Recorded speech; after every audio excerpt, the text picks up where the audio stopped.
Okay, let's get started. So it is our collective pleasure today to have Uros Seljak here giving us a talk. Uros really needs no introduction, but let me say a few things, just a few things. He was born in Slovenia and he spent some time here. Actually, he was a graduate student at this very institution. He's a professor in the physics and astronomy department at UC Berkeley, and he's also at Lawrence Berkeley National Lab.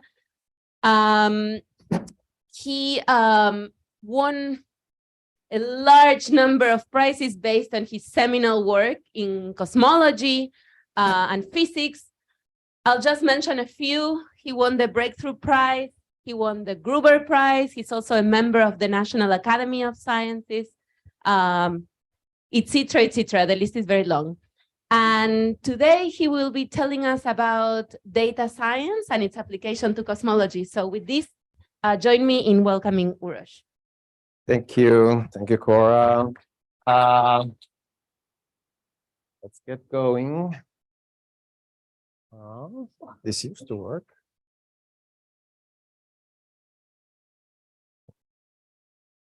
What's going on?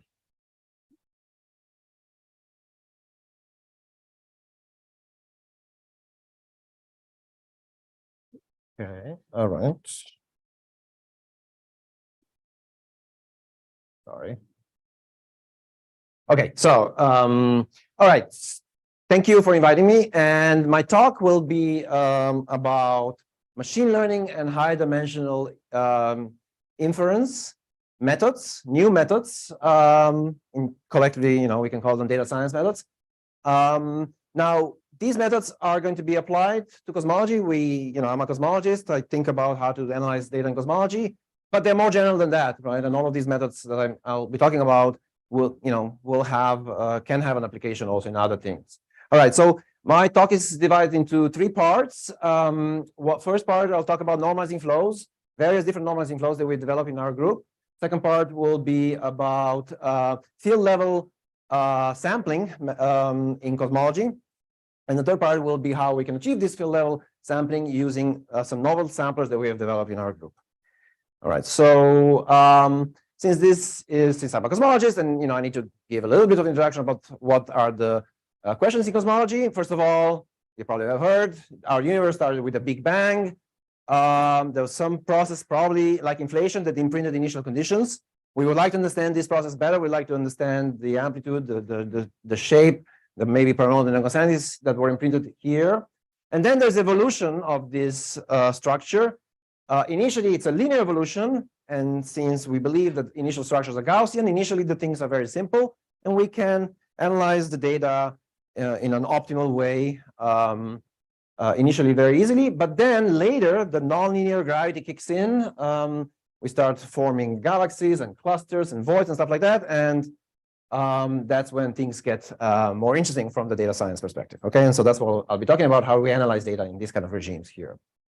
Universe has dark matter, dark energy, baryons, and so on. You probably know all of this. Now, we are in a golden era of cosmology surveys. There's so many of them that are just basically coming online. DESI just basically practically started like 2 years ago.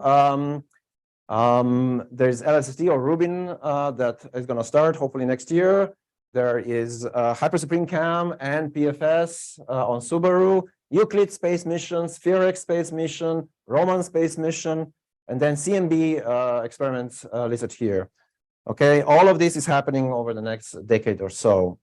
The new surveys, the ones that I will be focusing in terms of science applications, are spectroscopic surveys where we measure the positions of the galaxies in 3 dimensions, and so-called photometric surveys where we try to learn a weak lensing signal from these 2-dimensional maps of the galaxy positions. Okay, and the third one is the CMB that I already mentioned. Okay, so here's the thing, the challenge. We have big data and we have complex data, and so what we want to do is we want to do inference. We also want to do model testing. In other words, we want to compare different models, and so that we, potentially can get to some discovery. Maybe we'll find something new in the standard model of cosmology, maybe new physics, maybe we'll determine the neutrino masses, maybe we'll, we don't know, right? We don't know where this is taking us, but whenever you have new data, there's a potential of a new discovery. Okay, so current analysis is based on taking the data. For example, here is Sloan Digital Sky Survey, three-dimensional redshift survey. All right, and what we can do is we get data like this. What do we do with it? The current analysis is to measure just two-point correlation function, right? This is our workhorse, the power spectrum or two-point correlation function. Because this clustering is anisotropic, it actually turns out we do multiple power spectra. We have monopole and quadrupole. Okay, those are details. But then what do we do is we try to make predictions for this using our models.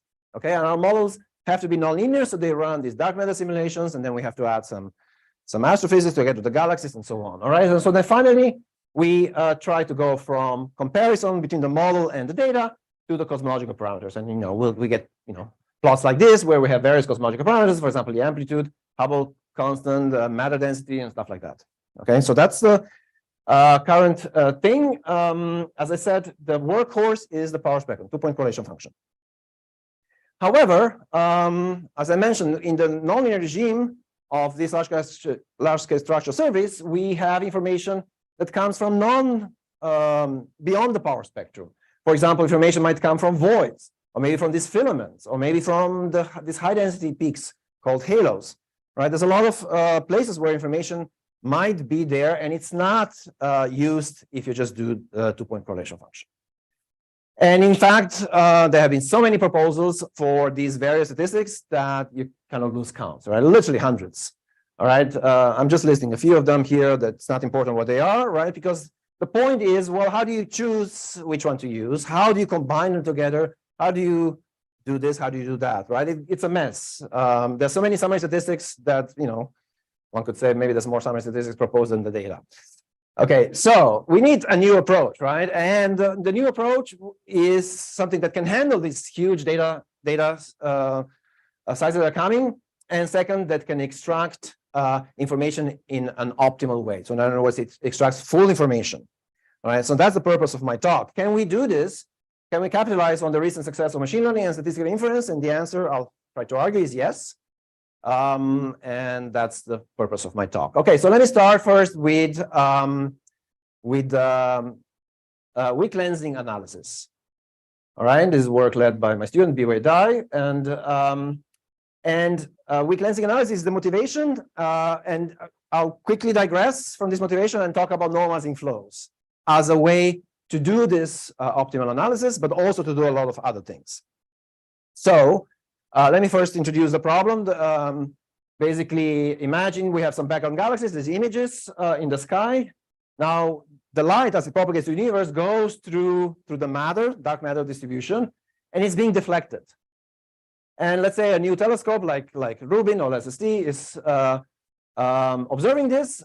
In the absence of this lensing effect, maybe all the galaxies would be circular. For example, if they're all circular, since they're not all circular, right? You can think of this maybe randomized. But here I didn't randomize just for the purpose of showing what this thing does. It creates these ellipticities of the galaxy images, and they're correlated, right? As you can see. And so that's the information we are going after here. And of course, the natural first thing to do would be to look at the correlation function as a function of separation of these distortions, right? And that is what people do today. And here, I'll try to go beyond that and try to extract all the information there is. Okay, so in fact, what we like to do is we like to do this dark matter projected with this lensing kernel, as we say, so that we get maps like this. So this is basically what this projected dark matter that is responsible for these distortions looks like. You can see it has clumps, which are halos, which is where the galaxies are, has voids, but everything is in projection, so it's kind of washed out. So, but this is how it looks like. Nevertheless, you can see already by eye this is non-Gaussian. Okay, so what information does this shear, cosmic shear have? Has information about the total matter density, has information about fluctuation amplitudes, has information about neutrino mass, dark energy, and so on. There's a lot of information here, okay, about our universe. Okay, so again, going back to this, how traditionally we have been doing it, and what we would like to do. We would like to, let's say the data are X, cosmological parameters are Y. We would like to know this object likelihood, which is the probability of the data X given Y.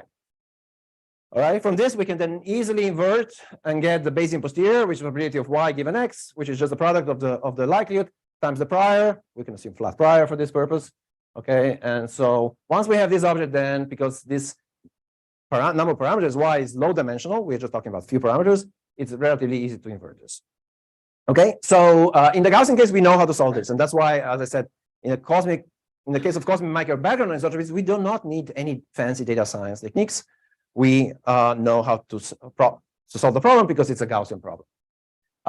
But as soon as we go to the non-Gaussian case, what do? I already mentioned the summary statistics, various that people have proposed.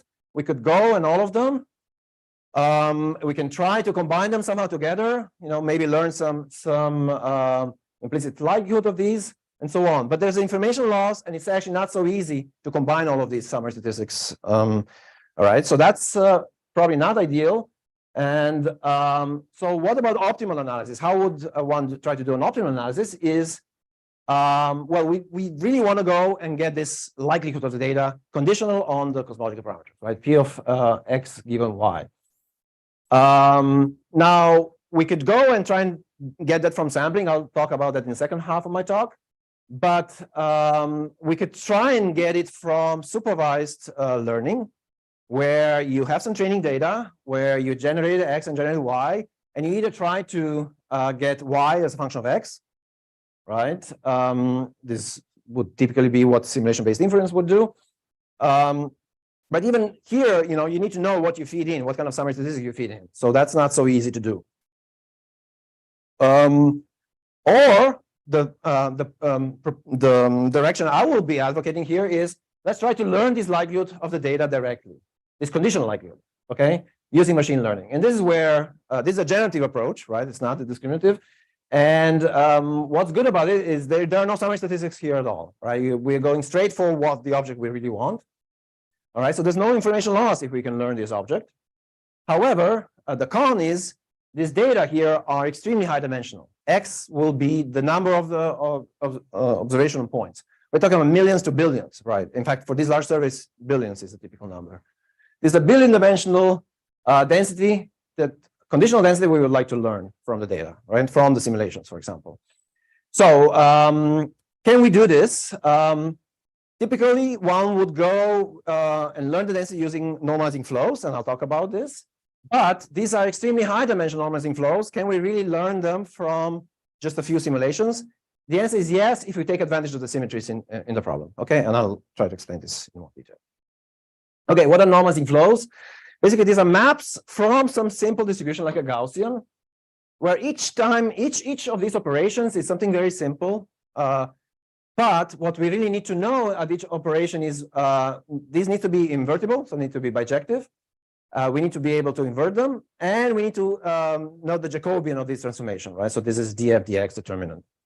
So so one builds these normalizing flows by a sequence of these simple operations, but if you put a lot of them together, then you can get something very complex. All right, so this plot, of course, is one-dimensional. What we really want to do, as I mentioned before, is we want to do this in very high dimensions. All right, what do we train on? We train on the entropy or cross entropy. Basically, this is our training objective. You try to maximize the density given the parameters of your parameterized density distribution. And for example, here's a typical example. Suppose these are the data, and you want to map the data to a Gaussian. Okay, because that will maximize this object here. And so initially, for example, you may start here, and this is the map, and it's not a Gaussian. But then after a while, after some training, you got this kind of mapping which maps this to a Gaussian. All right, that's how this works. You're trying to look for this map here that results in a Gaussian, but again, Gaussian in high dimensions. Okay, so now before I go to cosmology, I just want to quickly mention normalizing flow that we developed for other reasons. It's called slice iterative normalizing flow.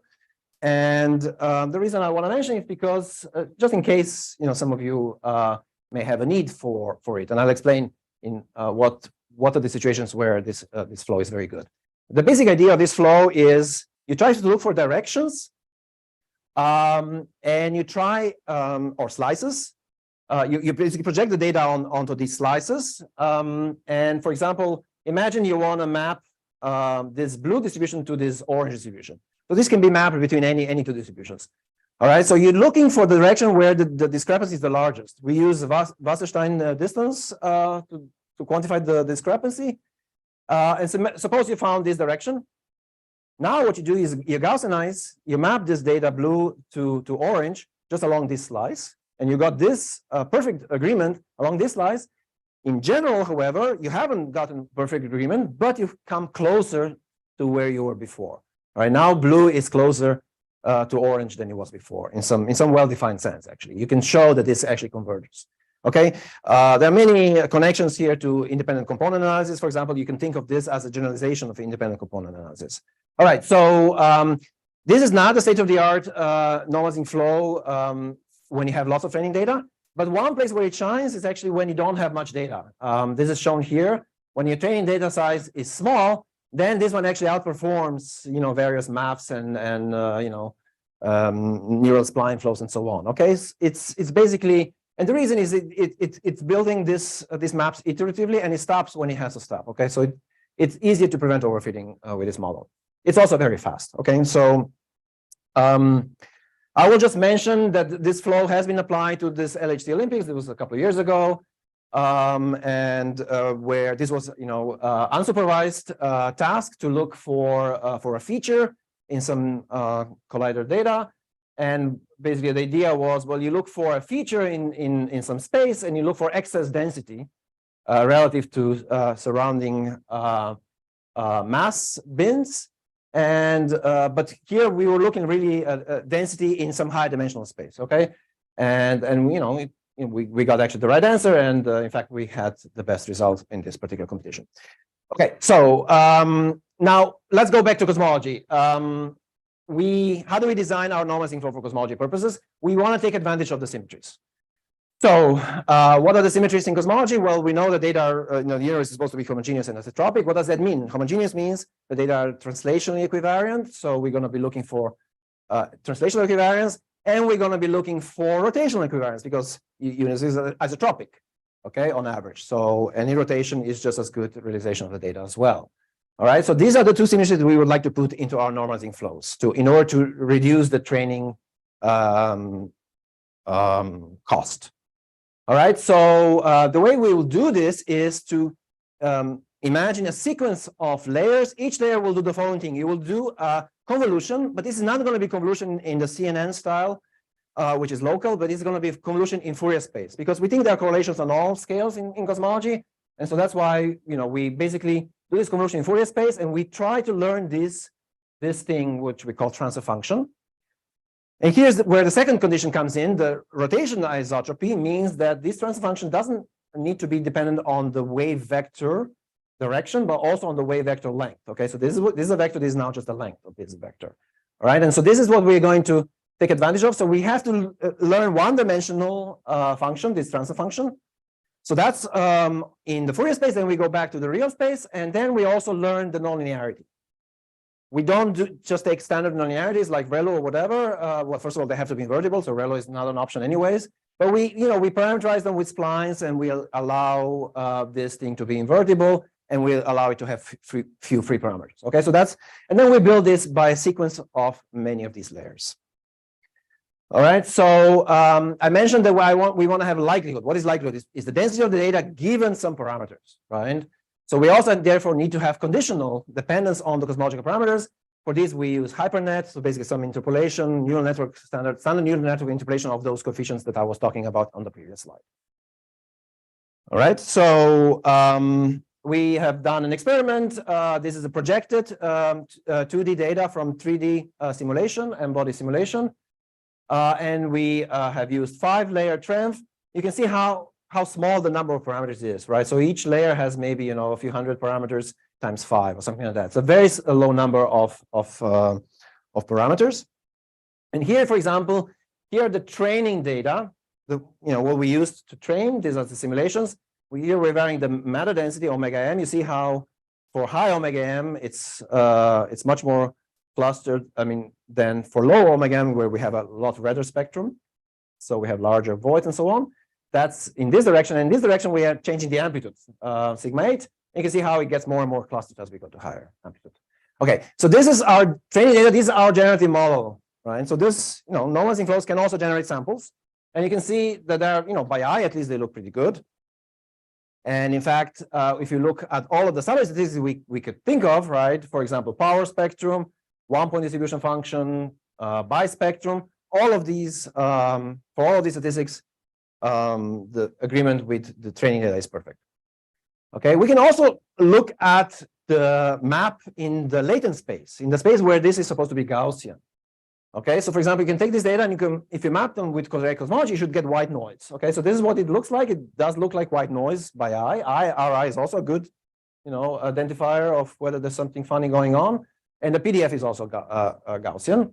If we use incorrect cosmology, so incorrect Y, then we get something which is not Gaussian. So we get artifacts like this, and also the PDF is no longer unit variance Gaussian.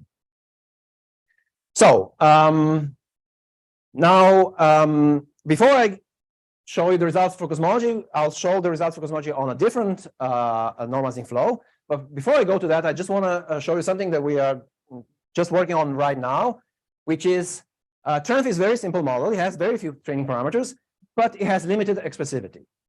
What if, and then the most important one is number of layers. The more layers you have, the more expressive the model becomes. So clearly, we can gain by having more and more layers. The problem is that it's very hard to train that.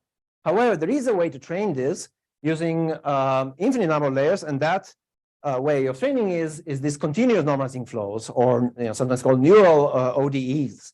Okay, the basic idea is that instead of doing these kind of operations, you rewrite them basically as an ODE, right? Basically, you take a small step. And you call that step time now, and you create basically a continuous normalizing flow.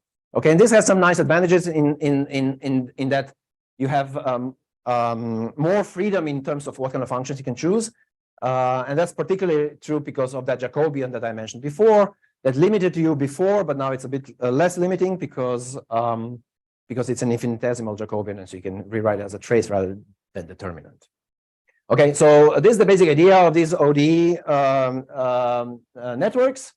And we're going to be applying this to Ising model. Okay, so this is a lattice field variational inference. Ising model, as you know, it's a spin model, so it's plus or minus 1. We have to convert it to continuous variables because these are continuous variables. So we use Hubbard-Satoranus transformation to do that. And then we basically run variational inference training to maximize to minimize the Kähler divergence between the true distribution and our approximate distribution. And then we run independent metropolis Hastings MCMC with this proposal distribution to see how well we're doing. Okay, so those of you who follow this story in the Lattice QCD community by people here, then you probably know what I'm talking about. Okay, but except that here we're applying this to Ising model. All right, so I'm showing here 3 different flows. One is this neural RG by Li and Wang, which has acceptance rate after a long time of training of actually very low, as you can see, 10 to 20%. Here I'm showing this previous state of the art, which is this equivariant continuous flow by Gerdes et al. And you can see at high temperatures, the acceptance rate is pretty high, but then it drops. And then finally, it's our result, which, and here is the phase transition. You could say there's some critical slowing down here, but it's actually very narrow and it only drops down to 40%. But everywhere else, we have, 90% acceptance rate for this particular situation. This is a grid of L of 16. We're now running larger grids and so on to see how this scales with dimensionality of the grid. There's supposed to be 3 lines here, but you almost see only 2. That's because our line, and what are these things? These are susceptibility, specific heat, energy, and magnetization, the standard things that one looks for in Ising model.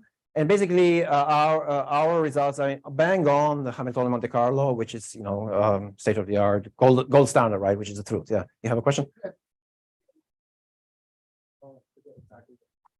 We use so they use architectures which are based on real MVP, right? Whereas we use this TRANF architecture, right? This translational rotational, right? Of course, rotation here, by the way, I should mention, this is D4 rotation here now, right? So it's no longer, completely isotropic. It's isotropic when you rotate by 90 degrees. And so if we're doing convolutions, we're not doing these splits of the variables that the real NP does. I don't know how much the details of that, right? But it's much easier to preserve the symmetries with this kind of architecture, right? So that's the argument. Yeah.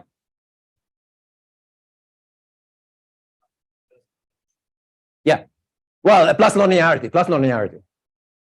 but how can you ensure invertibility? Sorry. How can you ensure invertibility in this case? How can I? Invertibility, if it's coupling, because usually we do construction which is invertible. Yeah, it is invertible. Yeah, it is. Yeah. Invertible. So how do you ensure for convolutions that it's invertible? No convolutions. Okay. Convolutions in Fourier space are just product, so that's clearly invertible, right? You just multiply or divide. Here, right? No, sorry, previous slide. Here, this is our convolution, right? You can go in both directions, right? In one direction you multiply by T of k, in the other direction you divide by T of k.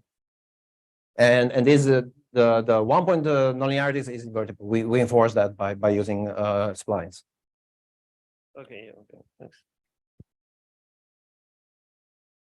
All right. So we'll see where this goes, but this may be an architecture maybe of interest to the people here who are pursuing this for Lattice QCD applications. All right, so let me move on. The new flow that we are just developing now, we should have this paper out, I hope, in the next few weeks, is multi-scale flow. Here we are trying to split the data into different scales, factor of 2 each time. So imagine you have the data, I don't know, let's say 256 square grid.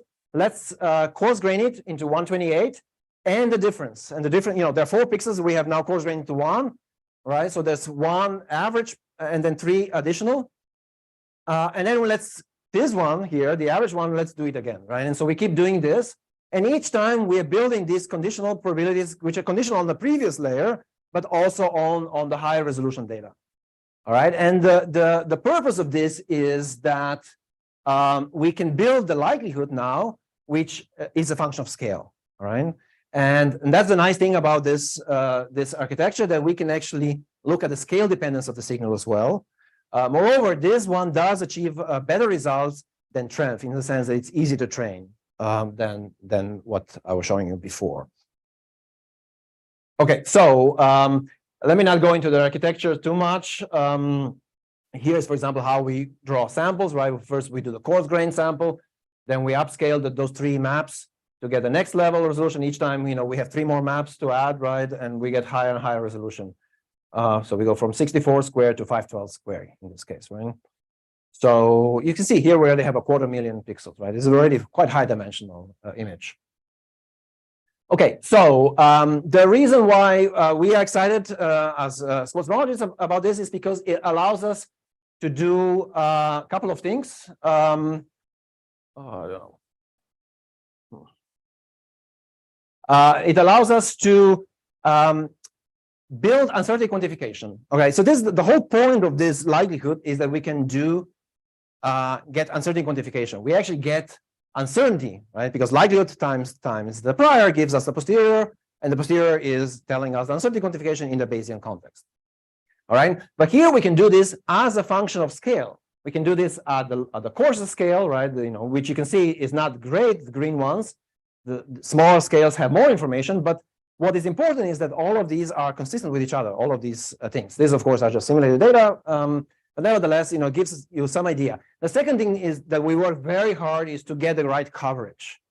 Okay, it turns out to get the right coverage, what does coverage mean? Means that if I've done this 20 times, like here, only one of them is allowed to be outside 95% confidence. All right, and that's exactly what happens, right? If you look at these points, the stars here, right? Maybe one is out. So we have properly calibrate our uncertainty quantification. This is extremely important, right, for cosmology. So But the other thing that is important is that you can test now this as a function of scale. We cosmologists like to do this test as a function of scale because we don't believe information coming from small scales. We think it's hopelessly corrupt by, I don't know, baryonic effects and stuff like that. But we're not sure where we should stop, right? And so one way to ask where we should stop is to check the consistency of your likelihood information as a function of scale and see whether the cosmological parameters are consistent. All right, so here's an example. For example, if we added some, let's say, unknown systematics. In this case, we just said we have a wrong level of noise. Okay, and what happened in this case is, well, first of all, the combined constraint was nowhere near the true value. But you can see also that the smaller scale, this purple thing, was far out of everything else, right? So this is saying noise is corrupting our smallest scale information, but not the rest. Right? Because everything else is kind of consistent with the stars. Okay, so it allows us to look for and identify unknown unknowns. All right, at least it gives us some handle. It cannot do possibly everything we can possibly hope, but it brings the playing ground to the same level as the power spectrum, because people do exactly the same thing for the power spectrum, and they argue, oh, you cannot do this with machine learning. That's not true. We can do this with machine learning as well, right? And that then levels the playground here. Okay, so here is the money plot in terms of figure of merit. What is figure of merit? It's basically inverse area of the error of matter density and amplitude. Okay, so people have chosen that this is going to be our figure of merit on the basis of which we decide which experiment is the best and so on. Okay, so here we just want to compare different methods relative to each other. For example, we have convolutional linear networks, we have scattering transforms. The most reliable results are probably these ones, which also marginalize over the baryonic effects. And the other thing is, well, this as a function of number densities of galaxies, we want to focus on number like this. This is a realistic number for Rubin or hypersupreme cam. And basically, the power spectrum will get you figure of merit of 60. Our thing gets figure of merit 310, 5 times more than power spectrum, and also more than 3 times more than convolutional neural networks. All right, convolutional networks are kind of comparable to the scattering transform, so we think scattering transform is going to be comparable to convolutional networks. So we're beating all of the state-of-the-art methods by a factor of 3 and power spectrum by a factor of 5. This is like 5 times larger survey, right? Yeah. For the power spectrum, for the power spectrum, the minimum scale is equivalent to which of the? Yeah, it is. In fact, the parenthesis is width smoothing and. This is with and without smoothing. Smoothing doesn't matter because when you have large noise, then small scales don't contribute much information anyways. In fact, you can see this already from these comparisons. The last layer from 256 to 512, it barely adds anything. Right? And you see, it's already. That's not true here, right? As you go to less and less noise, small scales are more and more important. But we really should be looking at this thing here. Yeah. Factor of 3 is quite big. Do you know like what extra information you're gaining over something like a CNN? Is it like the long range correlations or something else? Oh, that's a very good question, which leads me to the next slide. Thank you for asking. Why are we beating CNN? Right? I don't know the answer. We are looking into this. Okay. There are 2 options. Either the people who did CNN didn't take the best and latest CNN architecture, and maybe things will get better, or there's a real answer I would like to believe, but I don't yet believe, which is generative learning sometimes beats discriminative learning. Right? There's this old paper by Ng and Jordan where they say that while discriminative learning always has a smaller error, if you have lots of training data, there is a regime where when you don't have enough data, generative learning will do better, okay? And if there is an application of this idea, cosmology should be the one, because A, we have very few simulations here. We have less than 100 simulations. And B, we have extremely high dimensionality data and very noisy data, if you want, right? I mean, all information is coming from noise, right? So if there is a place where maybe this is true, I would like to argue this is cosmology, right? But I am not arguing this yet. I don't know. We're gonna be rerunning these different CNN architectures, transformer, this and that, and see what comes out, and then I'll probably have a better answer for you. Okay, so let me go to part 2, which is Field level inference, Bayesian inference is work led by another of my students, Adrian Beyer. And here, let me just do this.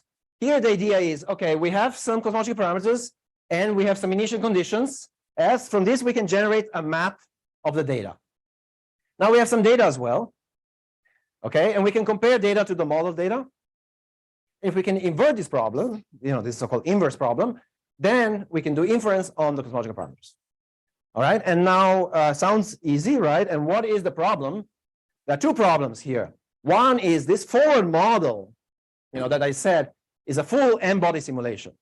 Okay, people used to, run supercomputer times for weeks to just run one simulation, right? Now we want to do this many, many times because we want to solve the inverse problem. So that's one place where we need to make progress. How to go from this to the data very, very fast.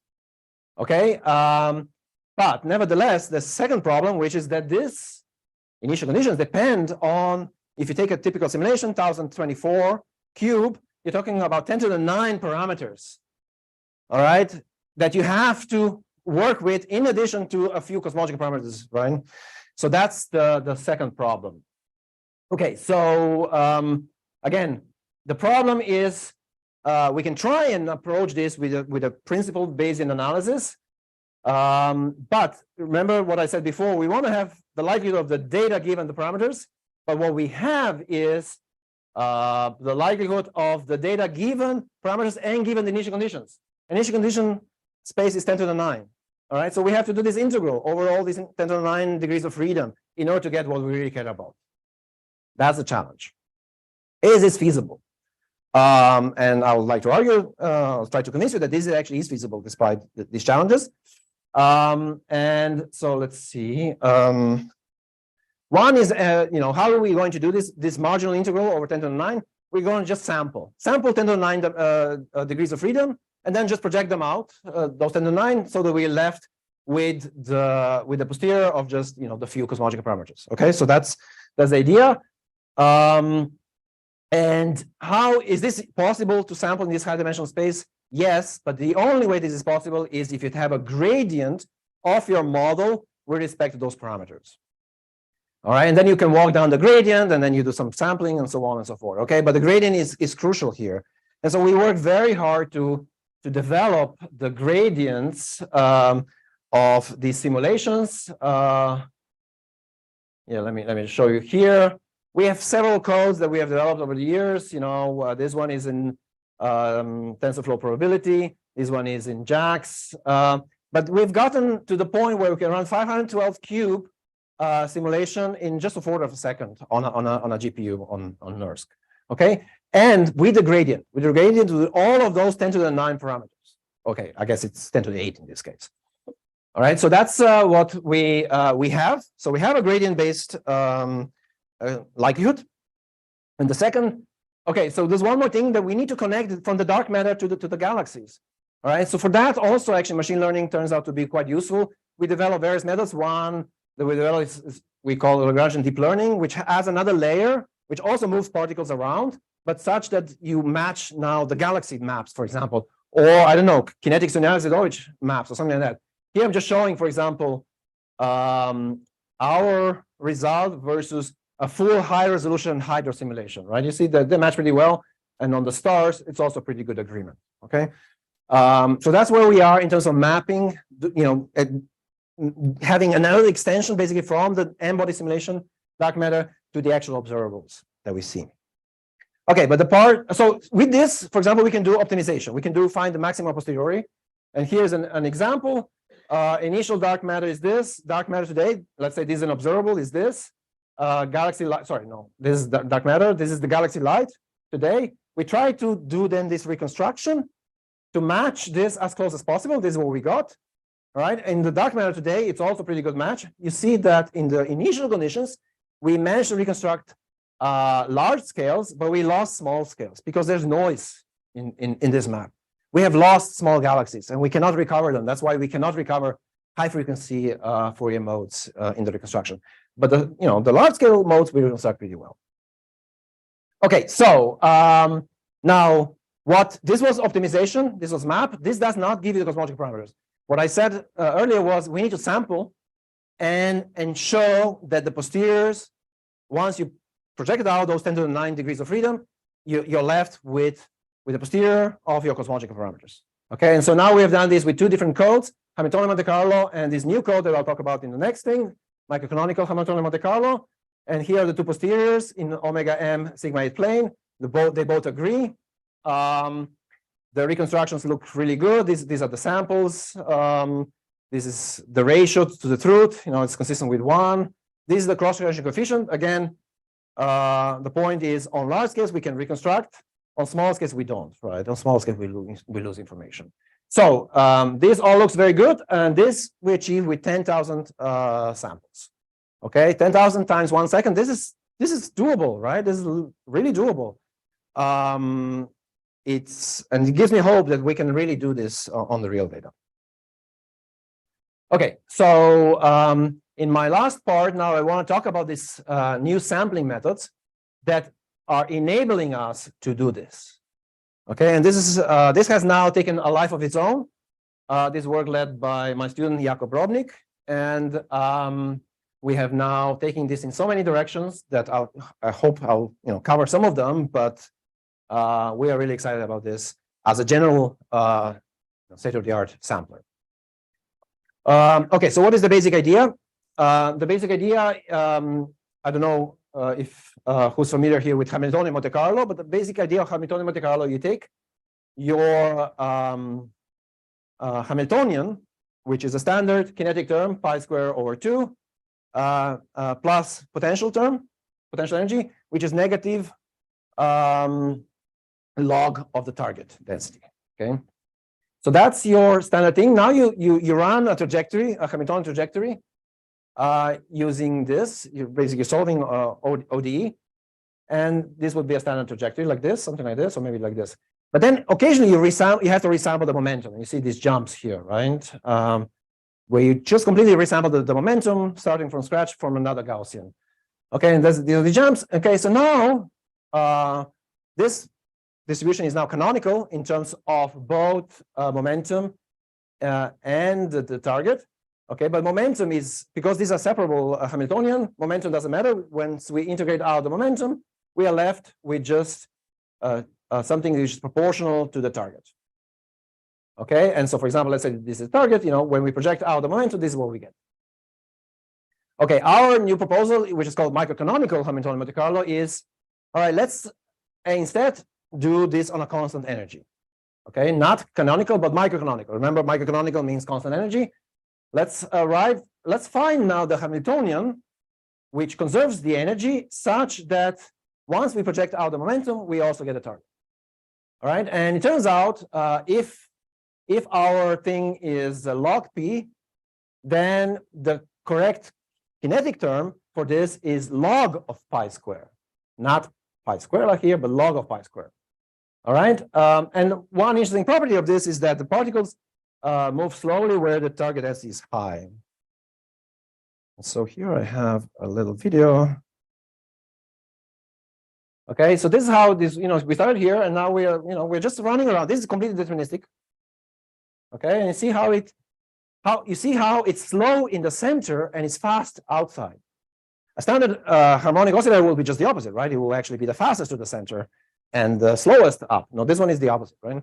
Okay, what's the other thing that you see here? Well, I guess I missed it, but the other thing you see here is that this is not quite right yet. And why is it not quite right yet? This is completely deterministic. And it turns out deterministic systems like this are not ergodic. Okay, and we know from other theorems, for example, you can see here what's happening, right? It gets onto a loop. It has a conserved quantity or quasi-conserved quantity, angular momentum or something like that, and then it just does this, right? So we need to make it ergodic. How do we make it ergodic? Either by resampling the momentum every now and then, or by adding a little bit of noise. Okay, and this leads to the two methods that we have developed: Hamiltonian, microcanonical Hamiltonian, and microcanonical Langevin Monte Carlo. Okay, so it turns out there's a whole class of these models. Even if you stick just to separable Hamiltonians, for each form of kinetic term, there is a corresponding form of potential term that leads to the target distribution. Okay, it turns out this log kinetic term performs best in terms of numerical stability, but there are many other options that we have not actually explored very much. Okay, so it has very favorable scaling with condition number and no dependence on dimensionality. All right, so here I'm showing this effective sample size per gradient evaluation as relative to let's say 100 dimensions. This is number of dimensions here.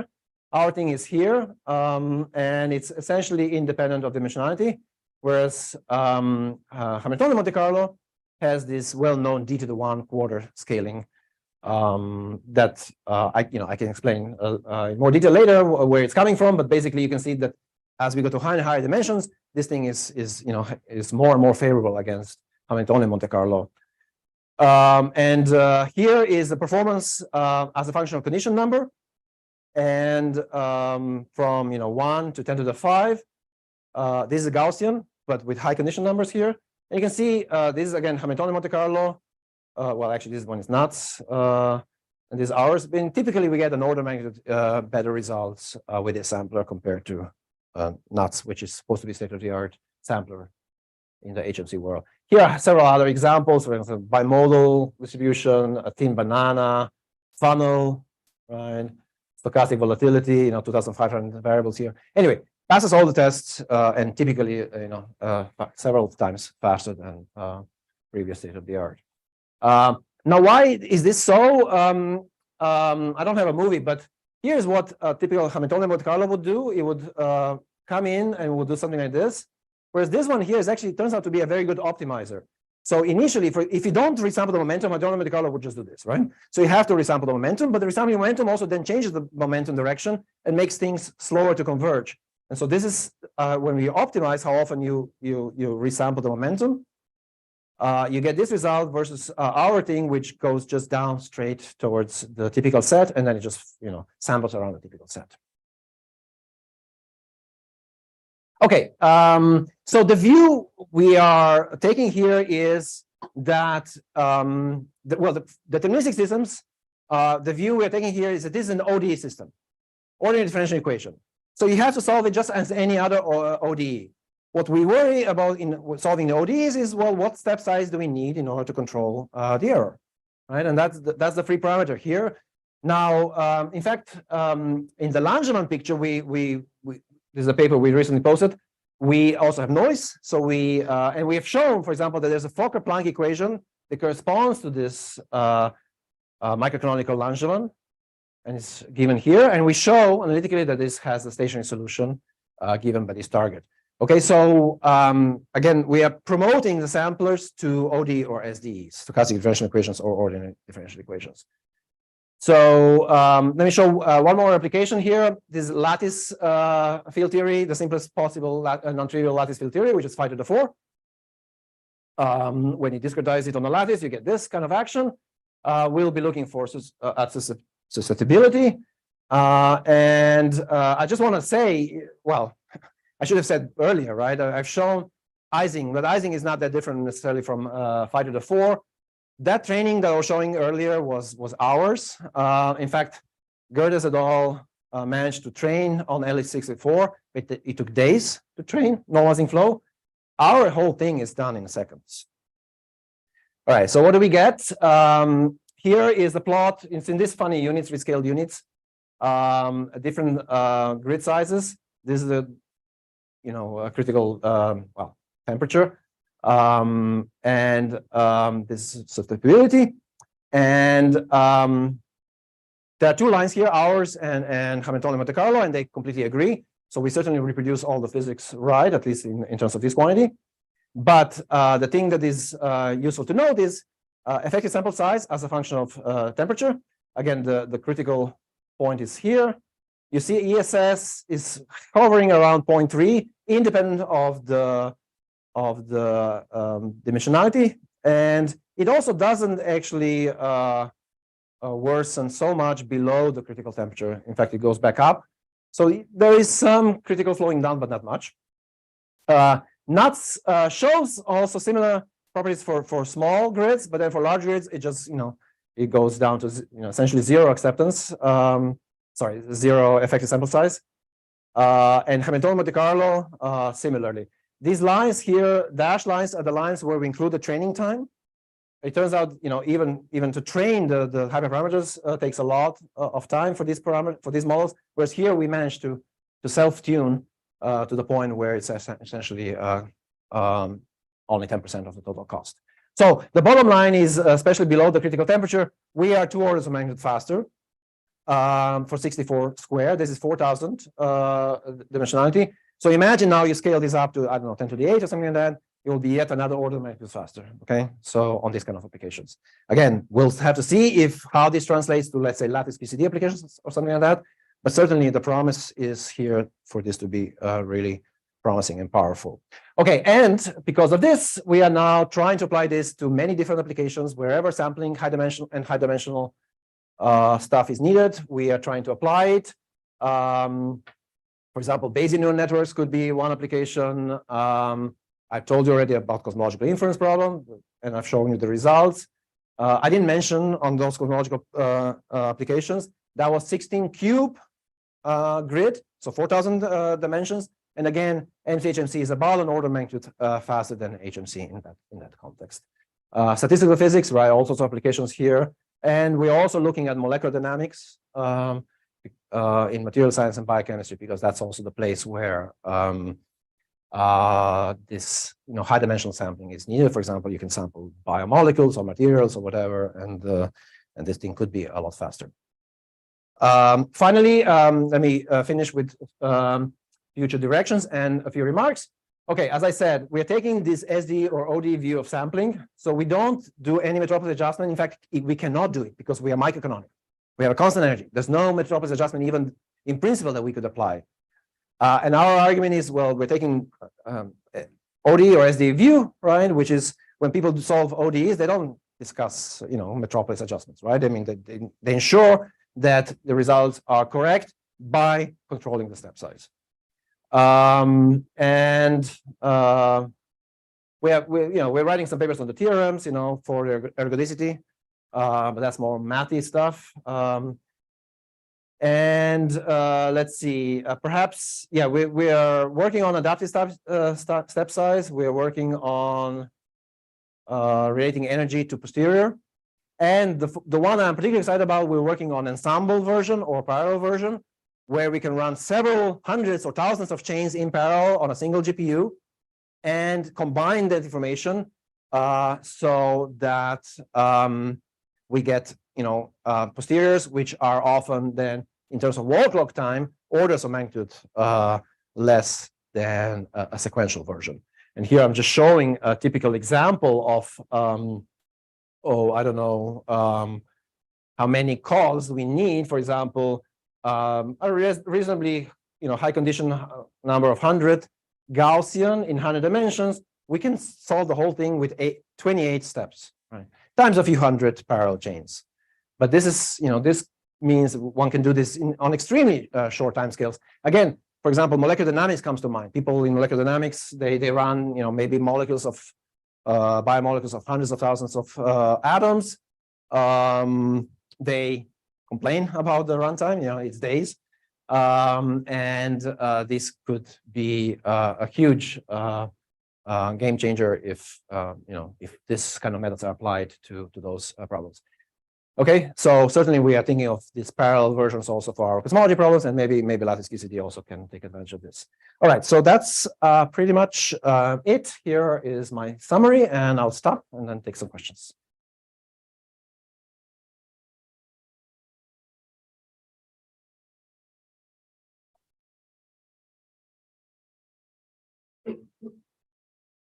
Okay, great. Thanks for the very interesting presentation. So if you go back to the weak lensing application, you applied it to these Columbia simulations, if I'm not mistaken, right? So if I recall correctly, these have multiple realizations for the cosmic variance for its point in the parameter space. So essentially my question is about cosmic variance. If you train your model, at the average over many maps, if you then try to infer the parameters of a single realization, is it able to figure it out or not? And I ask because the data, when we observe a single realization. Yeah, right. Well, in principle, okay. There are many issues with these mocks that I won't go into. As I said, for this relative comparison, we did the best we can. I think these are the results. We are now we now have new mocks for, because, okay, I forgot actually to mention, right? Next step is going to be apply to real data. We are working on applying to real data, HSC. Year 1 is only 50 square degrees. That's very easy, but we're also gearing up for year 3, which is a few hundred. So we have rerun, we actually just burned 11,000 of node hours, just, to do this. We think we have now a very much larger, like a few orders of larger training data set that we're going to apply to HSC data. Because I don't think those simulations, 3.5 square degree simulations, are good. Great. Yeah, they are small. Okay, great. It's just want to see. I didn't have any intuition about the noise here. Great. More questions?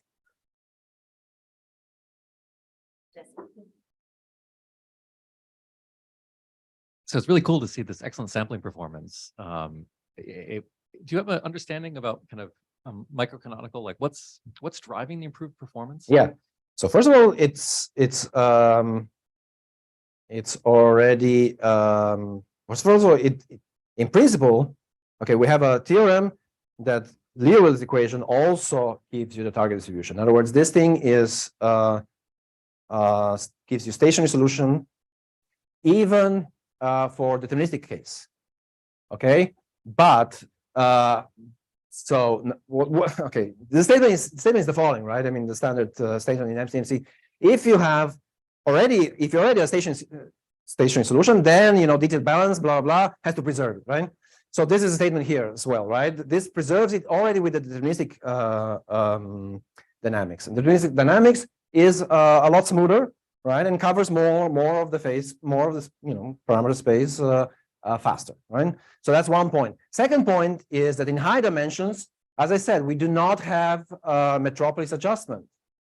All right, and metropolis adjustment is saying the following: metropolis adjustment prevents one from taking steps which are much larger than energy error of order 1. Okay, because otherwise the acceptance rate gets very low. Now, what we are saying, this is an ODE. ODE, what kind of error do you need for ODE to be stable? We are saying 10 to the minus 4 relative error is enough.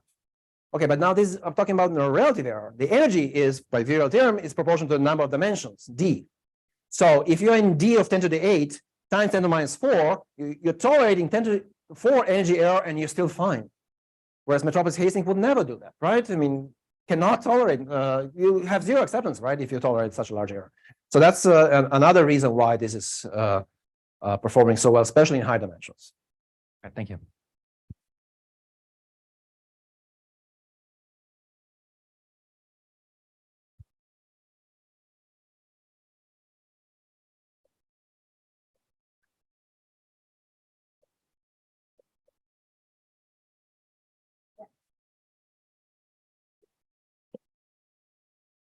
I wonder with this microcanonical approach, like when you compare with HMC, it's nice properties that instead of momentums, we have log momentum, so it makes better region with higher density. But how is it dealing with this multimodal structure? Yeah, okay. In principle, it should be the same. In practice, it actually deals better.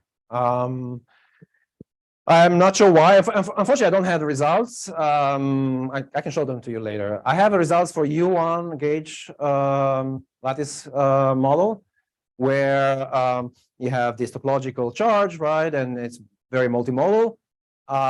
We get very good mixing to much higher beta than HMC. I mean, I think we ran lattice, I forget what, 32, I think, or 16. And square, and we get mixing up to beta of 7, right? Whereas we got worse results. I don't have a good explanation for this. I mean, maybe there's a reason why it can fly off to infinity and come back much faster. We don't have a good feeling for this. I would say it should be comparable, but in practice, actually, it seems like it's often actually better. But you compare it with HMC in its scalar 5-4 theory.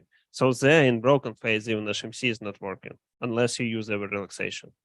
Sure, I don't know. But here I was talking about U1 gauge. Yeah, I know. But I mean, the slide you showed for 5-4 theory, right? Yeah. Comparison. Did you try it for broken phase? What is broken phase? Sorry. What do I need to do here to get the broken phase? I mean, zero parameters like, but here, I mean, I am doing it below the phase transition, right? So it's in broken phase where Yeah. We see how acceptance rate for at least for 64, how it basically goes down to 0, right? Whereas for us, it's actually constant. I mean, except in HMC, if you run HMC, acceptance rate will be very high, but you will miss mods in broken phase. So unless you do over relaxation, you will have wrong observables. I don't know in your parameters where's the broken phase. Usually it's kappa and. I don't know. I'm not sure about that. By the way, this plot looks identical to the Garrett et al. Where there is normalizing flows. I think this is correct. Well, fine. Okay, you have Z2 symmetry. Yeah, sure. Okay, but that's trivial. Yeah. Yeah, that's but you don't know the tunneling. No, we're not trying to tunnel between Z2. Yeah, that's true. But okay, that symmetry is trivial because you know it. Of course, in case of these topological charges, it's much more complicated, right? I mean, that's a much. I think this U1 is much more interesting example, right? Yeah, I mean, you can have linear term in scalar field theory, and there you cannot apply a relaxation algorithm because it uses a symmetry. And sure. If you have magnetic field, for sure. Yeah. So I just wonder if the algorithm works better. Yeah. I mean, it seems from intuition it should work worse because it has like smaller steps where the density is smaller, but you say it works better.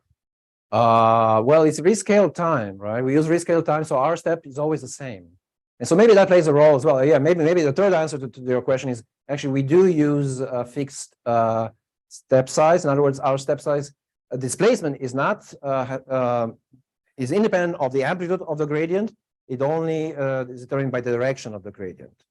So in some sense, we have adaptive step size. I see. Yeah. Sense. I have one question about trends. Mm-hmm. When you're applying it to the data, how do you deal with breaking the symmetries? Yeah, it's hard, which is one reason why we moved away. And but to answer your question,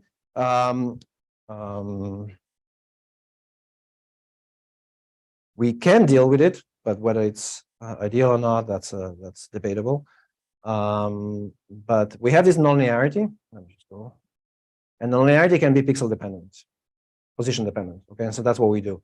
We basically say this nonlinearity, this one here, this psi, can be actually dependent on position. In particular, can be different if you're in the center of a survey or if you're close to the mask, right, to the edge of your survey, right? And so that's what we do, right? We basically interpolate this nonlinearity so that as a function of the distance from the edge of the survey.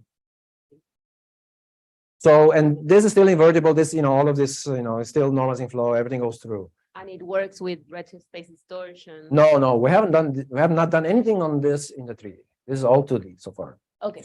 Yeah.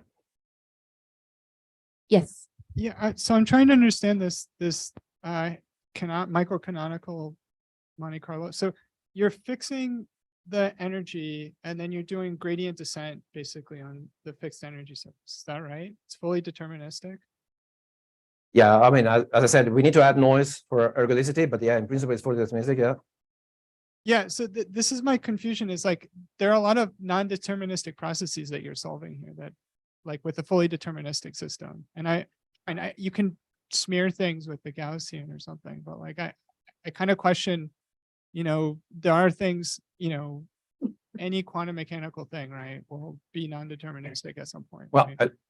again, adding noise helps a lot, okay, for ergodicity reasons. But if you just ask the question, is this equation, let me go to this Liouville. Okay, I haven't written this, okay, Liouville's equation, but Liouville's equation would be this equation, I guess without this term, I think, yeah, because this is a noise term.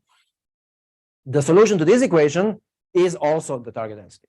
So this is stationary, already under deterministic dynamics. Yeah. The only problem is that, if you get into these orbits, right, you won't get out of them, and that's why. So if there's like a largely Lyapunov exponent. Sorry? If there's a largely Lyapunov exponent, you can't. In fact, we're working on this right now. Yeah, we're trying to prove the ergodicity with this, what's it called, Lyapunov function, right? Yeah. if you're an expert, please tell me more. I'm not. Okay. I don't know. We are working on that. In fact, yeah. But you know, I've never proven a theory in my life, right? So fortunately, I have a postdoc who's an expert on There's this. no machine learning in this, right? Sorry? There's no machine learning. It's just computing a gradient, right? In what sense? No, there's no machine learning here. Yeah, Right, I mean, right. Yeah. well, sorry. So then my follow-up question. Oh, yeah. So my follow-up question is, provided this works, right? Are you going to propose that now we make differentiable networks for a lot of these, you know, non-differentiable PDFs, and then start some sort of, as long as we can impose this energy conservation constraint, you can start gradients that descent. Well, okay, I'm not sure I understand the question. I am a big advocate of differentiable science. As I said, we work very, very hard to get our n-body simulations differentiable. Okay, we have them now. We are very happy. This is the only reason why we can do this. Before, there was no chance of being able to do this, right? And if you ask me, I mean, yes, everybody should be doing differentiable stuff, right?